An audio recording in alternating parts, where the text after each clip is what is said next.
Guys, magluluto tayo ngayon ng pork ribs barbecue.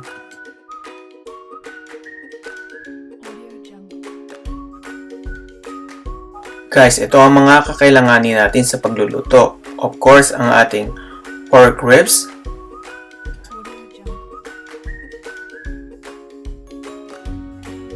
bawang or garlic,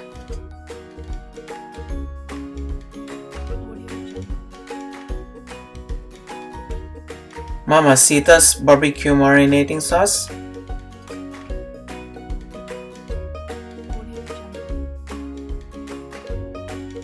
black peppercorn or paminta.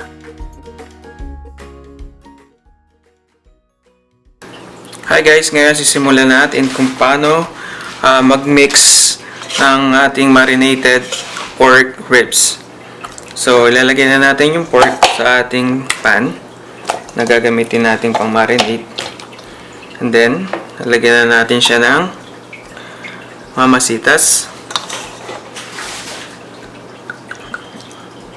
Mamacita's barbecue marinade. Siguro mga half bottle lang.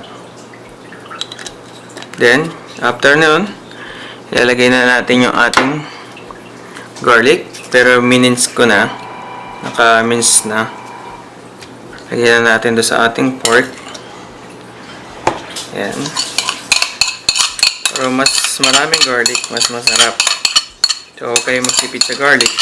So, mas maraming garlic, mas masarap yung ating iluluto. So, kahit ano man siguro ang iluluto, mas maraming garlic, mas masarap. So, maglalagay din tayo ng star anise. So, pampabango, pampalasa sa same time. Kasi, strong yung lasa nito, yung star anise, at yung taste niya, strong din. So, nag-a-add ng different kind of flavor. So, guys, ito yung sesame seed. Optional lang. Kung meron kayong sesame seed, just put it. Just optional lang to. Pero nakakapag-add din kasi to ng different texture and different taste. Just add. So, nasa sa inyo na lang kung gaano karami yung sesame seed na ilalagay niyo.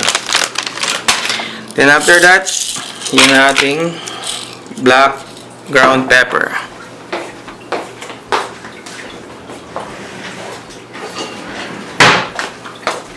Ito guys, yung ating ground black pepper. Lagyan na natin. So, simple lang yung ating recipe. So, mamarinate lang natin for at least 24 hours. So, bukas, pwede na itong i-oven or ilagay nyo muna sa pressure cooker, then i-oven nyo muna kung meron kayong pressure cooker. Then, i-mix lang natin all together para ma-incorporate lahat ng ingredients dun sa ating pork. Okay guys, hindi pa siya luto pero masarap na yung amoy niya. I-rub lang natin. So make sure na incorporate yung ating mixture dun sa ating pork. Yan. So simple lang tong ating recipe ngayon. So easy. So nasa inyo, kung wala kayo ng ibang ingredients, optional lang. As long na meron kayong Mamacita's barbecue, ground pepper, at saka yung garlic, okay na yun. Kahit di na kayo maglagay ng sesame seed or star anise kung wala naman kayo sa bahay. So minsan kasi, mas simple yung lasa, mas masarap. Yan guys. Incorporate nyo lang. Make sure na incorporate nyo.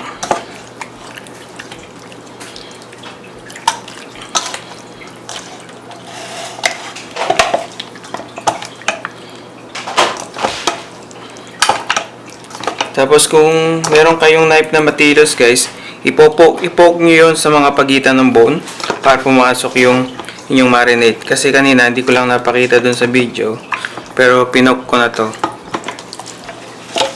Yan, tusok-tusukin nyo lang yung pagitan para dun pumasok yung ibang mixture natin. Para pag niluto nyo na, sagad sa buto yung kanyang marinade. Yan. So ngayon guys, lalagay na natin siya sa ziplock. Yan, simple lang ang ating ingredients. So, dagdagan pa natin ng konting mamasitas. Simpleng-simple lang. Hindi nyo na kailangan ng kung ano-ano pang marinate. Simple. It's easy. Like, in 15 minutes, okay na kayo. So, ngayon guys, lalagyan natin siya sa ziplock. Kung wala naman kayong ziplock, pwede yung mga lalagyan na may takip. So, para pag nilagay nyo sa fridge, hindi nangangamoy doon sa fridge. Same time, hindi siya nako-cross-contaminate doon sa ibang pagkain nyo sa fridge.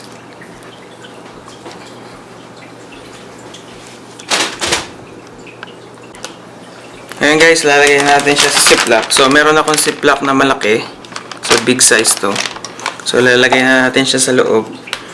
Kung bakit gusto kong gamitin yung ziplock pag nagmamarinate. Kasi, pwede nyo siyang i-mix right away. What I'm saying is, i-shake dun sa ziplock nang hindi na kayo tinatouch yung meat. So, papakita ko sa iyo kung ano yung ibig sabihin. So, ganito guys. So, yan. Naka-ziplock na siya. So, zip off nyo i-off nyo lang siya. So, alisin nyo yung hangin sa loob. Dali, maghuhugas lang akong kamay.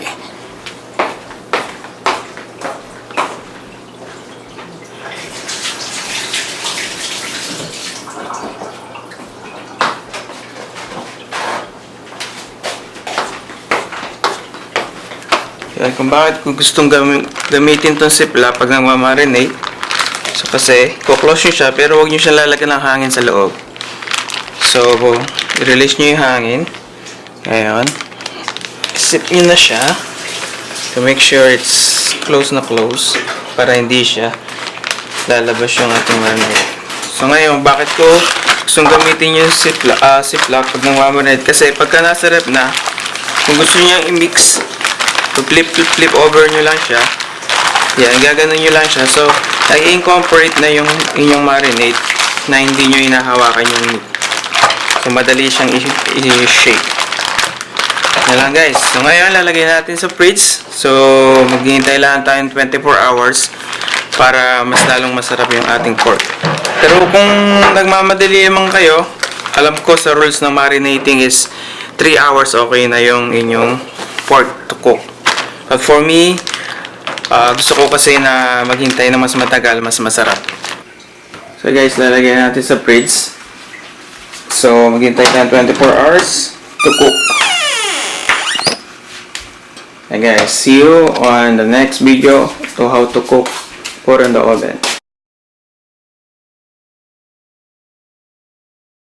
So ngayon guys, after 24 hours, iluluto na natin ang ating pork ribs. So, isa-set na natin ang ating oven. So, 350 degree for 1.5 hours to 2 hours until mag-golden brown yung ating pork ribs. So, ayan guys, luto na yung ribs natin.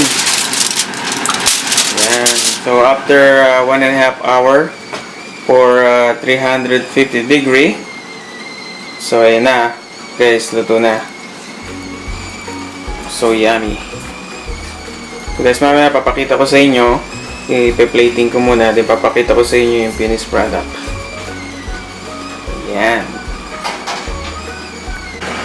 So, guys, naka-plating na yung ating pork ribs. Ayan, tsaka yung sauce. I-glaze lang natin yung sauce. Ayan. Guys, so yummy. Ooh, sarap. So, ready na for holiday, for New Year. Ito yung isa sa mga handa namin for New Year.